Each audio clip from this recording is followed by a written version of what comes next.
नमस्कार, मेरा नाम प्रेम है और आप लाइव स्ट्रीम देख रहे हैं। देखिए, आरएलजेपी के राष्ट्रीय अध्यक्ष पशुपति कुमार पारस और तमाम जो पार्टी के नेता हैं वो 2 दिवसीय बैठक कर रहे हैं। देखिए, आज दूसरा दिन है और बैठक में क्या निर्णय लिए जा रहे हैं, क्या एनडीए में रहेंगे या फिर एनडीए से बाहर हो जाएंगे।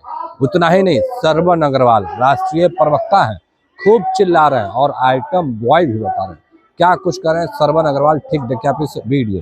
देखिए, हम लोगों ने आज की जो यह 2 दिन की बैठक है, कल भी राष्ट्रीय लोक जनशक्ति पार्टी के जो हमारे दल के सुप्रीमो है, राष्ट्रीय अध्यक्ष, उनके नेतृत्व में कल भी दिन भर देर शाम तक बैठक चली और आज भी 11 बजे से बैठक शुरू है। कल की बैठक जो थी, प्रदेश कार्य समिति, प्रदेश पदाधिकारियों और जितने भी हमारे पार्टी के प्रकोष्ठ के अध्यक्ष हैं बिहार के, सबों की बैठक थी।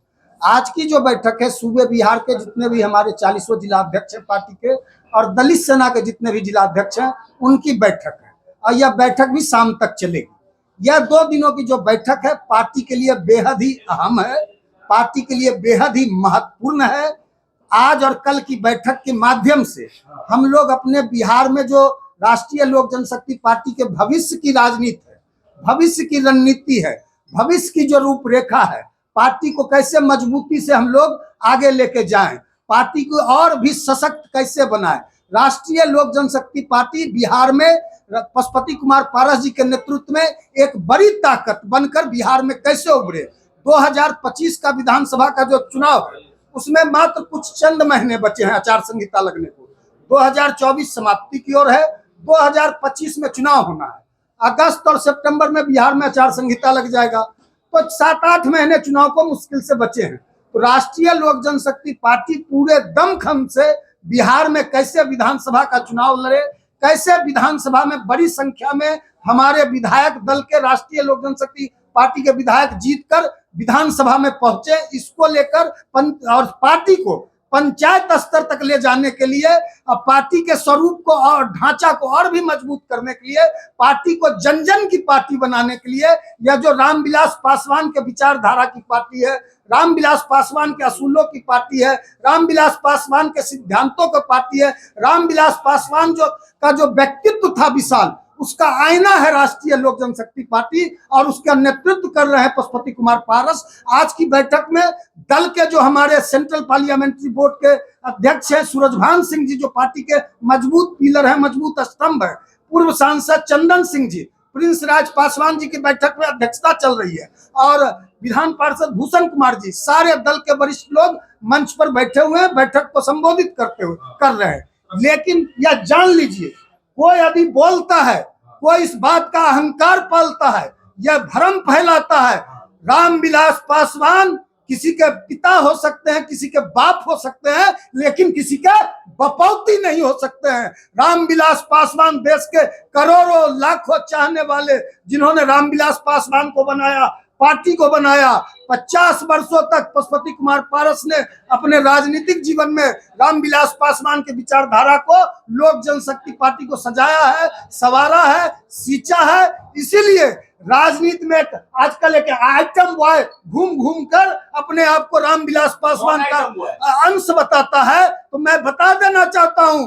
रामविलास पासवान का असली उत्तराधिकारी कोई है तो वह उनके छोटे भाई पशुपति कुमार पारस है और उनके नेतृत्व में 2025 में राष्ट्रीय लोक जनशक्ति पार्टी एक बड़ी ताकत बनकर उभरेगी और एनडीए का, बिहार एनडीए का जो 2220 का लक्ष्य है विधानसभा चुनाव में, जो टारगेट रखा है कि एनडीए 220 सीट जीतेगी विधानसभा चुनाव में, तो बिना राष्ट्रीय लोक जनशक्ति पार्टी के एनडीए यह मुगालते नहीं पाले। बिना राष्ट्रीय लोक जनशक्ति पार्टी का एनडीए का जो 220 का लक्ष्य है वो पूरा नहीं हो सकता। आप अभी भी एनडीए कर तैयार है। चिराग पासवान ने आपको घर से निकलवा दिया, क्या है चिराग एक भी सीट लोकसभा में नहीं मिला, आप लोग कह रहे बपौती नहीं है, साबित तो कर दिया कि असली वारिस वही है। देखिए, एनडीए ने हमारी अनदेखी की, एनडीए ने हमारे साथ अन्याय किया। एनडीए ने 2024 के लोकसभा चुनाव में एनडीए के जो शीर्ष नेतृत्व दिल्ली में बैठे हैं, उन्होंने पशुपति कुमार पारस जी को विश्वास में लिया, उन्होंने पशुपति कुमार पारस जी को भरोसा दिलाया कि आपका दल का सम्मान रखा जाएगा, आपके दल का आगे आप लोकसभा चुनाव में हमको मदद कीजिए, नरेंद्र मोदी जी को तीसरी बार प्रधानमंत्री बनाना है, यह बड़ा लक्ष्य, इसमें मदद कीजिए, आपका आगे सम्मान रखा जाएगा। लेकिन एक व्यक्ति को सम्मान दिया गया और हमारे पार्टी, हमारे नेता का अपमान किया गया।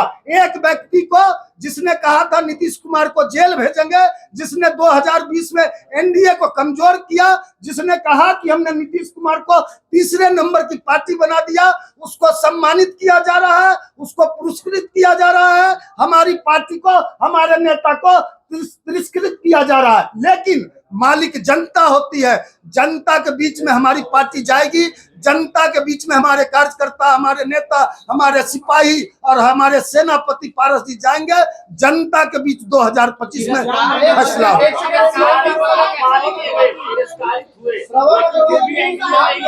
जनता मालिक होती है और लोकसभा विधानसभा दोनों का मिला, जनता के पास गएगा। हमने कहा ना कि 2024 में हमारे 5 सांसद थे, 5 सांसदों का टिकट जो है अंतिम समय में काटा गया। जब चुनाव की प्रक्रिया शुरू हो गई, नामांकन की प्रक्रिया शुरू हो गई, तो अंतिम समय में हमारे साथ धोखा हुआ, छल हुआ। लेकिन हमने राष्ट्र हित में, देश हित में कहा कि एनडीए को मजबूत करेंगे, एनडीए को हमने मजबूत किया। हमारे नेता, हमारे सभी कार्यकर्ताओं ने 24 के लोकसभा में एनडीए का प्रचार किया, हमने एनडीए को मजबूत किया, एनडीए ने हमको कमजोर किया।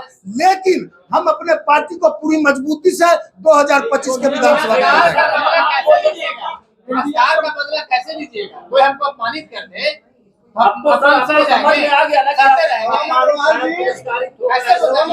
मानते हैं कुंभकर्णी निद्रा से वो जाग गए हैं। देखिए काठ की हांडी बार बार नहीं चढ़ती है। आप किसी को एक बार धोखा दे सकते हो, बार बार धोखा नहीं दे सकते हो। एनडीए समूह भंग हो गया है। देखिए बैठक चल रही है, पूरे सूबे बिहार के कार्यकर्ता, नेता, पदाधिकारी आए हैं। बैठक में जो निर्णय होगा, यह बात सही है कि एनडीए में हमारे साथ विश्वासघात हुआ। एनडीए की जितनी भी बैठकें हो रही हैं, कुछ दिन पहले आदरणीय मुख्यमंत्री नीतीश कुमार जी की अध्यक्षता में एनडीए की बड़ी बैठक हुई, उस बैठक में भी हमको नहीं बुलाया गया। बिहार में 20 सूत्री की कमेटी बनी, राज्य स्तर पर, जिला स्तर पे, उसमें भी हमारे किसी नेता कार्यकर्ता को जगह नहीं दिया गया। हमने कहा ना कि पार्टी की बैठक चल रही है। हमारी पार्टी, राष्ट्रीय लोक जनशक्ति पार्टी में कोई एक व्यक्ति फैसला नहीं लेता।